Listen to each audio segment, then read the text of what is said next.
Hi, and a very warm welcome to the weekend edition of Wellbeing Wisdom. I'm always delighted when you can join me. We're joined this afternoon by a flock of geese on the lake behind me who sometimes being very, very noisy. They will be joining in, no doubt. But I just wondered, do you ever feel that reality is sometimes overrated? I mean, what on earth do we mean by that? Because we've all got a common agreement on what constitutes the real world. We can touch it, we can see it, feel it, taste it, it's right there. But the latest research in human consciousness is giving us some very, very strange conclusions. It's suggesting that the world that we perceive with such intensity and such detail is really a projection from our minds. It's a very curious discovery. It's completely counterintuitive. It's impossible for our minds to grasp the depth of this particular piece of research because it contradicts everything we know. Everything that we accept as being solid, predictable, reliable might just be an illusion. That's curious because for thousands of years, mystics and philosophers have tapped us on the shoulder and said, it's all an illusion. It's not real. Even though it feels so absolutely real. We all share this common experience. And yet, perhaps, if there's any merit in this new research, it's inviting us to follow a couple of simple ideas. The first may be that perhaps we shouldn't take things quite so seriously. If it really is a projection, then it means we're investing an enormous amount of energy in promoting ideas and concerns which are really no more than a dream. Whether that helps you to live in this approximation of the real world, that's another question. But the fact that we've put so much time and energy into treating it as real, and perhaps, if I may say, overreacting, developing fears and doubts and anxieties.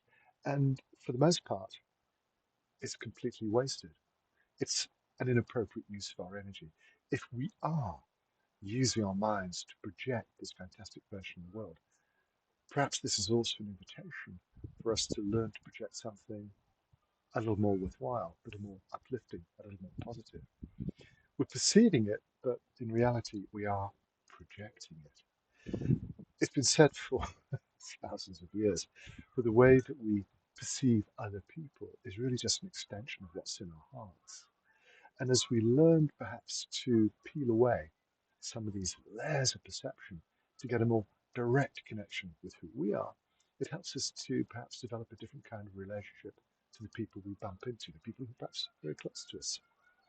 All of this is leading us to a very simple conclusion. If your particular version of reality is causing you distress, anxiety, pain, disappointment, it might be worthwhile making a tiny micro adjustment to the way you perceive things and see that the world offers a much broader palette of interpretations and experiences. You know full well that if we put a bunch of people around a table, they can all share the same experience, but have very different recollections of what took place, because we tend to perceive things as individuals rather than as groups, even though we share this group reality. Beautiful contradiction, isn't it? My suggestion for you this weekend as an individual is that you perhaps become a little bit more aware of how you are interacting with the world. What are you projecting? Why do you add certain feelings to certain events?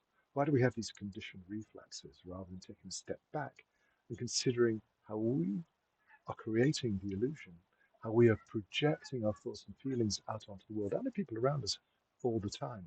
Maybe we should just take a break, take a deeper breath, relax, step back from the stream of consciousness and see if we can get a more direct experience of what's really going on.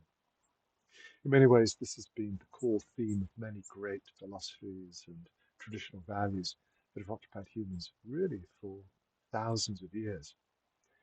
It's as important today as it ever was. And that's why the idea of meditation or mindfulness, becoming aware of how your own mind is operating, how it often distorts the picture, how it filters the information to give you a view which is familiar, but doesn't always represent the totality of what's available.